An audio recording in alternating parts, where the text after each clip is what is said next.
Boa tarde, tá aqui eu de novo. Tivemos um descansozinho. Espero que tenha dado aí para esticar as pernas, procurar a caneta onde que estava falhando, procurar mais um pedacinho de papel, procurar o caderno onde tinha as anotações, pois nós estamos indo para nossa aula, né? Que no caso do horário de vocês seria o equivalente à quarta aula do turno tarde. Pois bem, nós tivemos um primeiro encontro onde eu relembrei para vocês a expressão da força elétrica, do campo elétrico, coloquei algumas questões e essas questões vocês façam, mas não vão me mandar, é só para treinar. Vocês vão me mandar realmente a prova da próxima semana. Foi esse conteúdo visto agora há pouco e esse que nós vamos ver agora. Então, nós estamos no Centro de Ensino Aloysio de Azevedo, em Timon, o terceiro ano tarde, e eu sou o professor Valdemir Jucá. Corrente elétrica. Quando a gente fala na corrente elétrica, o pessoal só lembra do choque. Realmente o choque elétrico é uma das consequências dos efeitos da corrente elétrica, é um efeito fisiológico. Mas a corrente elétrica tem aplicações bem mais interessantes. As luminárias, tudo. Hoje sem corrente elétrica era difícil imaginar como seria a nossa sobrevivência. Então a corrente elétrica é o fluxo ordenado de partículas portadoras de cargas elétricas, ou o deslocamento de cargas dentro de um condutor, quando existe uma diferença de potencial elétrico entre as extremidades. Havendo uma diferença de potencial entre dois pontos, se de alguma forma você ligar esses dois pontos, vai haver um fluxo de cargas através dessa ligação. E esse fluxo de cargas nós chamamos de corrente elétrica. Essa corrente elétrica, você tem que ter em mente o seguinte: é um movimento de cargas, mas não é um movimento qualquer. É um movimento ordenado de cargas elétricas. Se você não tiver carga, não tem corrente. Se tiver carga, mas tiver em repouso, não tem corrente. Se tiver carga, tiver em movimento, mas for um movimento desordenado, também não tem corrente. Só teremos corrente no caso de ter cargas, que essas cargas estejam se movimentando e que esse movimento seja ordenado.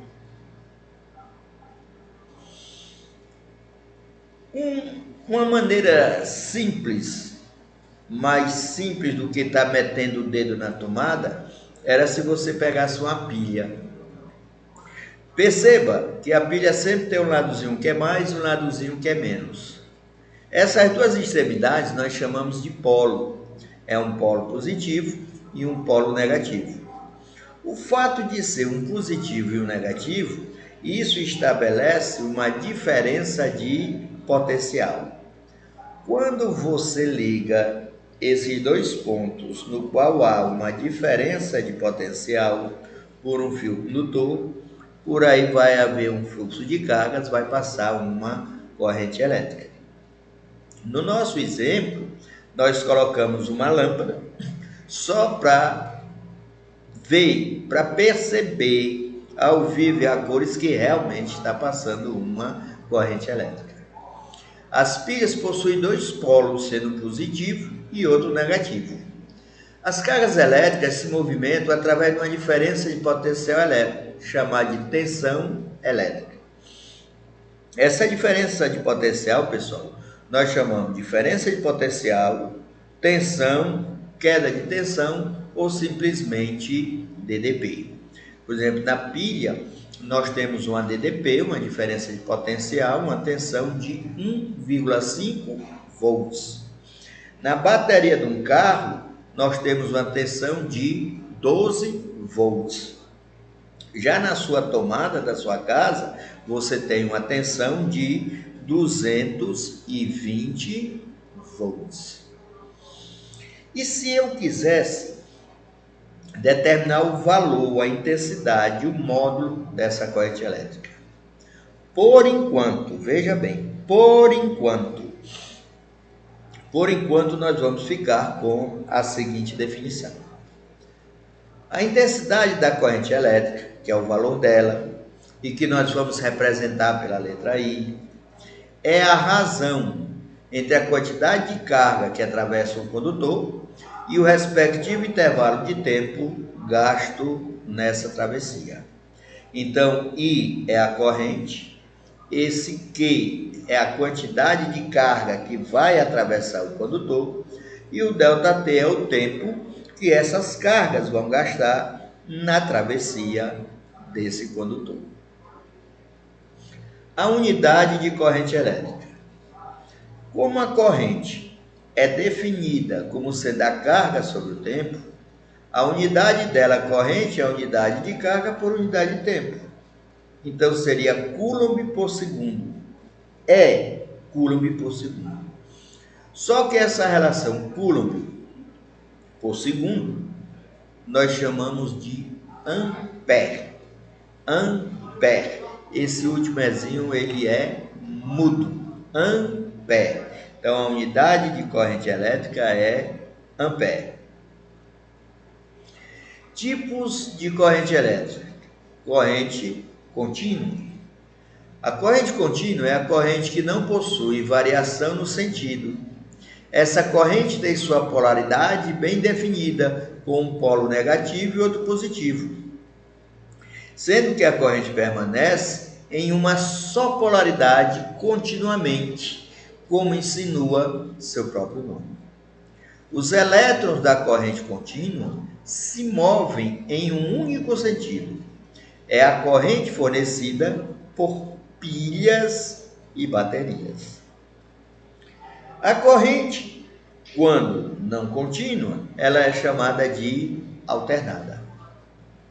A corrente alternada é a corrente que apresenta a variação do sentido dos elétrons e, por isso, não possui uma polaridade definida, como na corrente contínua. Os elétrons da corrente alternada se movem em dois sentidos, do positivo para o negativo e vice-versa, várias vezes, no intervalo de 1 segundo. Esse movimento super rápido é o que se chama de frequência da corrente. Esse tipo de corrente é usado principalmente na transmissão e distribuição de energia por longas distâncias, pois não tem tantas perdas de energia, que é uma vantagem em relação à corrente contínua. É a corrente das instalações residenciais, comerciais e industriais. Pronto. Aí na sua casa tem uma luz aí sobre você, uma lâmpada que está acesa. Aí está passando uma corrente e essa corrente ela é alternada. Ela é alternada. É a corrente das instalações residenciais, comerciais e industriais. Veja a representação das correntes. A vermelha é contínua, num único sentido. E veja que a alternada, que é a verde, ela sobe e desce indefinidamente. Já o sentido da corrente. Nós temos o sentido real e o sentido convencional. Nós trabalhamos normalmente com o sentido convencional. Qual é a ideia? Como os prótons não vão se deslocar, quem vão se deslocar são os elétrons, então eu tenho um movimento de elétrons aqui do polo negativo para o positivo. Gente, mas só que a corrente, por ser do positivo para o negativo, nós temos que a corrente é no sentido contrário ao movimento dos elétrons. Daí se chamar de convencional. Isso é uma convenção. É uma convenção. Já no sentido real, você teria que falar no movimento dos prótons, que não fica bem. Um elemento bastante presente em todo o circuito elétrico, faz parte de tudo, todo componente elétrico tem, são os resistores. Você tem que tomar cuidado com os termos resistor e resistência. O resistor é o elemento, é o objeto. Já a resistência é uma capacidade, uma característica que ele tem de deixar passar através de si uma maior ou menor corrente. Se a resistência for grande, a corrente é pequena. Se a resistência for pequena, a corrente já vai ser grande. E nós definimos o resistor como sendo o componente que transforma a energia elétrica exclusivamente em calor. Seria um chuveiro elétrico, um ferro de passar roupa, um ferro de solda, uma lâmpada incandescente. Os resistores, eles até que são bonitinhos, tá certo? Quando a gente leva para a sala de aula, para o pessoal ver, tem dele bem miudinho, rapaz. Tem uns maiores, mas a maioria são bem pequenos, tá certo? Aí quando a gente leva para a sala, para o pessoal ver, pegar, geralmente mais da metade não volta, tá certo? O pessoal quer para fazer um brinco, fazer um piso, é interessante, né? Esses aí são de cerâmica, tá certo? E cada uma dessas cores é associada a um número para que você possa ler a resistência do resistor. Cada uma dessas tirinhas coloridas corresponde a um número. A primeira lei de Ohm. Essa primeira lei de Ohm não se fala em eletricidade sem ela, tá certo? É porque quando você aplica uma DDP no elemento do circuito, esse elemento vai ser percorrido por uma corrente. A primeira lei de Ohm é definida como sendo a razão entre essa DDP que você aplicou e a corrente elétrica que ela, DDP, fez surgir. Pois essa razão nós chamamos de resistência elétrica. E o símbolo dela é tipo uma ferradura. É tipo uma ferradura. Isso é a letra ômega. É o ômega maiúsculo. Os resistores reais não são ômicos. Quando é que um resistor é ômico? Na maioria das questões, você vai ver lá um resistor ômico, não sei o que, ômico. Um resistor é dito ômico quando a sua resistência é admitida constante. Então, o que faz um resistor ser ômico é o fato de ter uma resistência admitida constante. Já a segunda lei de Ohm, ela é interessante, porque ela dá a resistência do condutor sem ter a DDP, a tensão, e sem ter a corrente. A segunda lei de Ohm dá a resistência do condutor em função das características físicas dele, tipo o comprimento, a espessura e também o tipo do material. A fórmula que usamos para calcular a resistência elétrica em função dos parâmetros geométricos, que seria comprimento, área, tipo de material, é ρL sobre A. ρL sobre A. Esse L é o comprimento. O A é a área, é a bitola. Já esse ρ é uma grandeza que depende do material, que nós chamamos de resistividade. A resistividade é uma grandeza física, depende de fatores microscópicos e é relativa a cada tipo de material. Por exemplo, se você pegar um fio de cobre, ele tem uma resistividade. Se pegar de alumínio, é outra resistividade. E assim, cada material tem a sua resistividade. Pessoal, aqui eu coloquei algumas questões. Você vai respondê-las, mas não vai me enviar não, você vai guardá-las, tá certo? O que você vai me enviar mesmo são as questões da próxima semana, que serão da nossa prova, tá certo? Eu vou estar até o final do nosso horário, na expectativa de lhe dar alguma ajuda. Professor Jucá, essa segunda questão, qual é a fórmula?